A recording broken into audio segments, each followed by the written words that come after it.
So ayan, magandang araw po sa inyo mga pre at, ito po tayo ngayon mga pre 'no, pag-usapan po natin itong, mga kayamanan ni Sara Duterte 'no, kayamanan ng mga Duterte, ari-arian ng mga Duterte. Grabe 'no? Hindi pala hindi akala natin mahirap lang po sila. Akala natin sila'y, hampas lupa lamang. Eh, kasi naman yun yung palagi nilang, binibida, eh. Mahirap lang kami, mahirap lang tayo. Yun po yung kanyang, pinapakain sa utak ng mga Pilipino, 'no?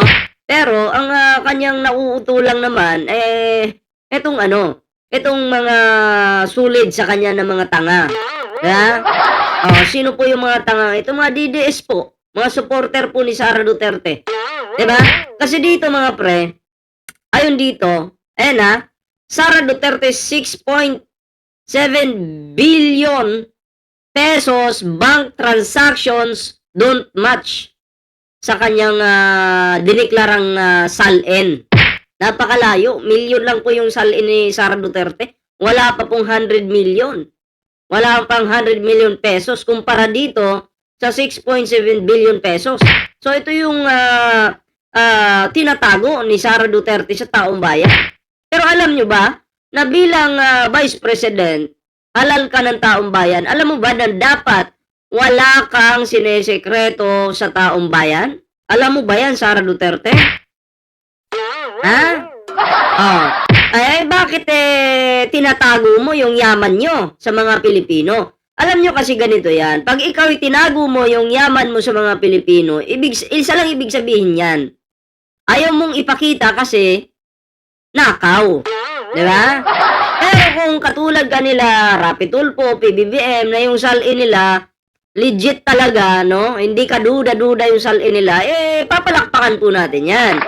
Di ba? Pero si Sara Duterte, abay, ginagawa po tayong tanga. Oo. Ganun lang ba yung salin mo? Di ba? Nakakahiya ka naman. Oh. Kalain mo, 6.7 billion pesos. Bank transactions, hindi po nag-match dito sa kanyang salin. Salin ni Sara Duterte. Diba? Ginagago po nitong Sara Duterte na to ang taong bayan. Diba? O, saglit lang po. May nag-chat lang ha. O.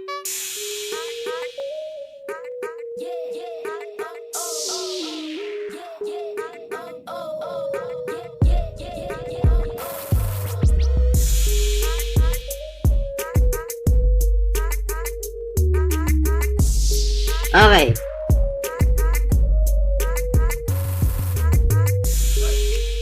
So, ayan, tuloy po natin mga pre. Ayan.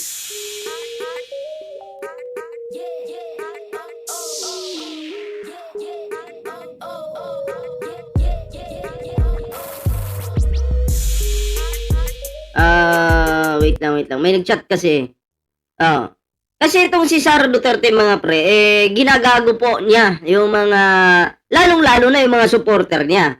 No? Kasi kung tayo mga PBBM supporter, solid na sumusuporta kay PBBM, hindi man po tayo magagago niyan. 'Di ba? Oh, hindi naman po tayo magagago yang Sara Duterte na yan kasi hindi naman po tayo uto-uto, 'di ba? Hindi naman po tayo uto-uto para alam mo 'yon, yung maniwala diyan sa mga pautot, no? Ni Inday nila, 'di ba? Hindi po tayo tanga. Oh. Replyan ko lang 'to.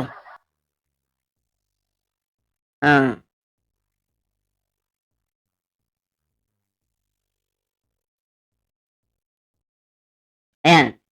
So, tuloy po tayo mga pre, no? So, kayo, ano po yung inyong reaksyon dito? Ayan, comment nyo lang po para mabasa po natin yung inyong kanya-kanyang komento at reaksyon mga pre. So, ngayon mga pre, no?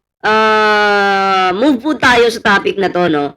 About dito sa pagpunta sana po ni Martin Romualdez sa Singapore, no? Kasi nga may purpose naman yung kanyang pagpunta doon. Hindi po para maglakwat sa, hindi po para kung ano yung gawin, kundi po para magpa-check up, magpagamot, 'di ba? patingnan yung kanyang sarili, 'di ba? Kasi syempre, ano siya public servant siya Kailangan healthy po siya. Okay? Para makapagserbisyo po siya sa taong bayan. Yun po. Pero pinayagan naman po siya ng House of the Representatives na makaalis, 'di ba? O kasi ayon dito, as requested travel clearance is be granted to Ferdinand Martin Romualdez, no? Representative, 1st District ng Leyte in connection with his personal trip to Singapore from April 20 to May 4. A travel clearance dated April 20, 26. Ayan from House Secretary General Cheloy Belicaria Carafil. Ayan So, mga pre, si Martin Romualdez po, legal po yung kanyang pag-travel. Diba? Legal po. Kumbaga, bihira nga lang mag-travel yan, mga pre. Diba? Ngayon lang naman kasi magpapacheck up, magpapagamot, diba? At legal po, dumaan po siya sa legal na proseso. Ikumpara niyo naman po kay Sara Duterte, puro na lang lakwatsa. Diba? Puro na lang po lakwatsa yung ginagawa ni Inday nila, wala naman pong naitutulong sa Pilipinas. Wait lang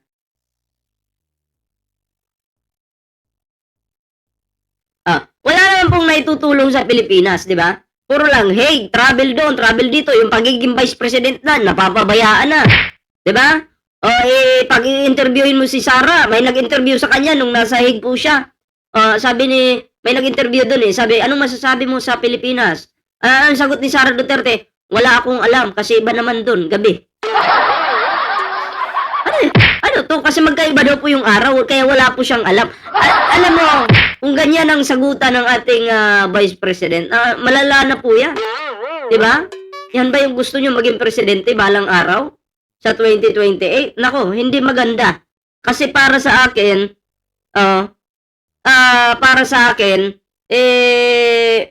hindi po katanggap-tanggap itong si Sara Duterte na maging Vice President. Kumpara nyo naman kay Martin Romualdez, kahit medyo may nararamdaman, nagtatrabaho po. Diba? Marunong magpakumbaba. Pero si Sara nyo, asan? Mayabang. Mayabang, diba?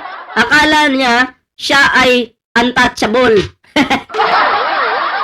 Hindi na po nahiya. Kayo mga pre, ano pong reaction ninyo dito mga pre? Comment nyo po yan para mabasa naman po natin. At eto po, idugtong po natin ito mga pre, no? Ayon dito sa mga box, no? Kasi sa pagkakaintindi ko mga pre, yung mga boxes na to ay may lamang mahalagang bagay. Pera, di ba? Mga maleta. So, yun, no?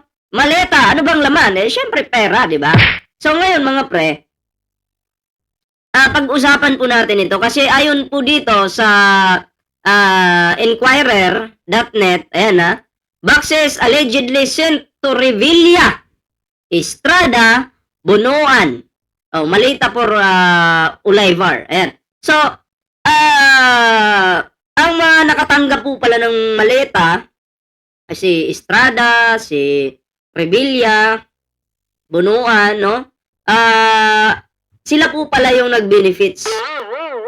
Sila po pala yung nagpakasarap sa pera ng taong bayan. Okay? Ngayon, bakit nyo idadamay si Martin Romualdez? Wala pong malinaw na ebidensya na nagtuturo kay Martin Romualdez na siya ay sangkot. No? Pero may mga chismis. Chismis lang naman po yan. Mahirap po pag chismis. Diba? Walang kwenta.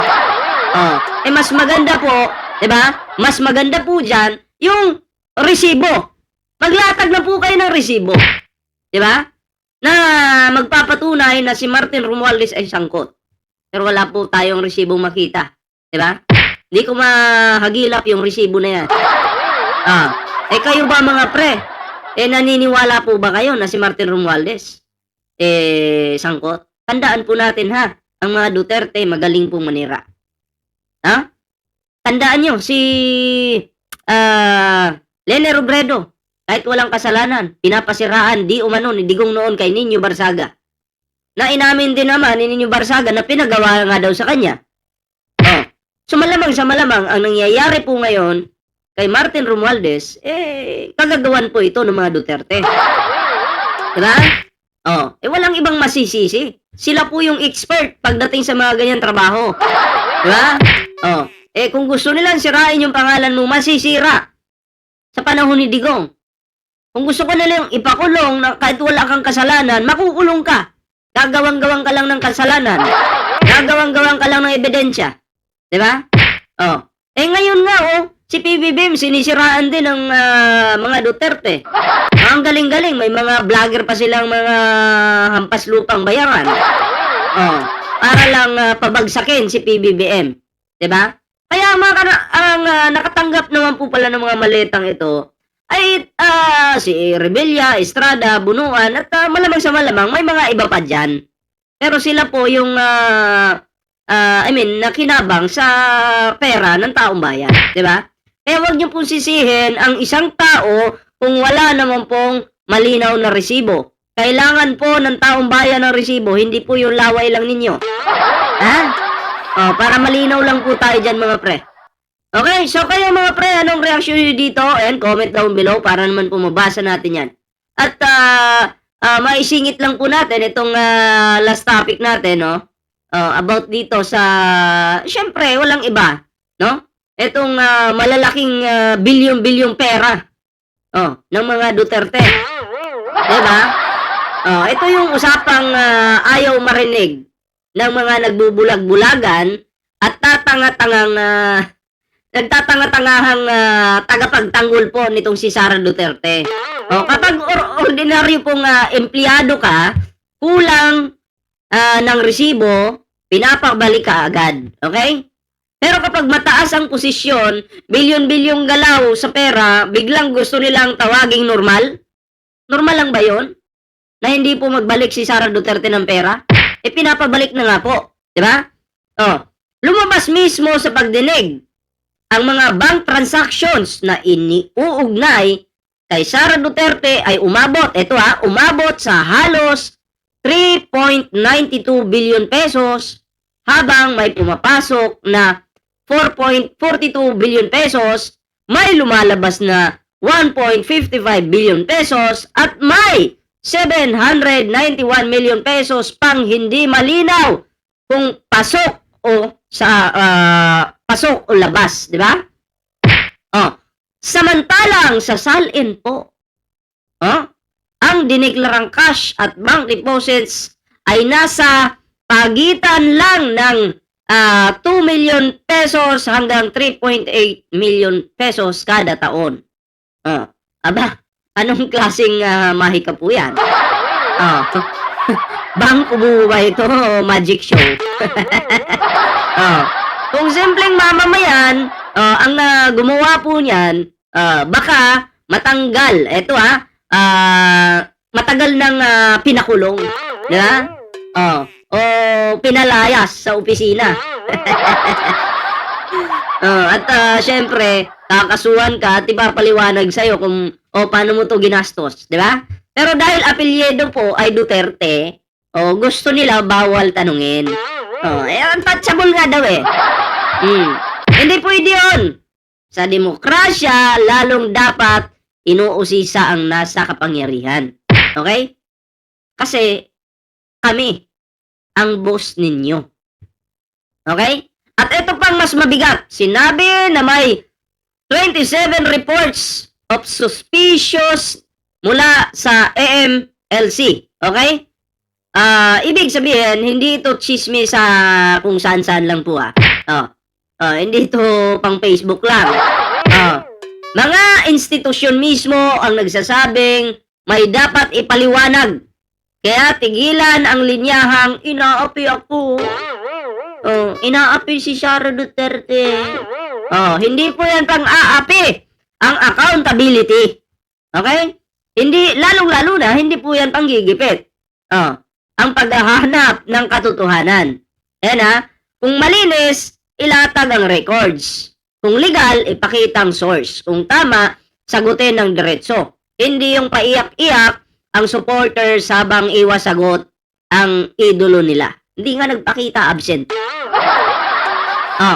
At sa mga panatikong tudo depensa pa rin kahit may ganitong usapin, hindi loyalty ang tawag dyan.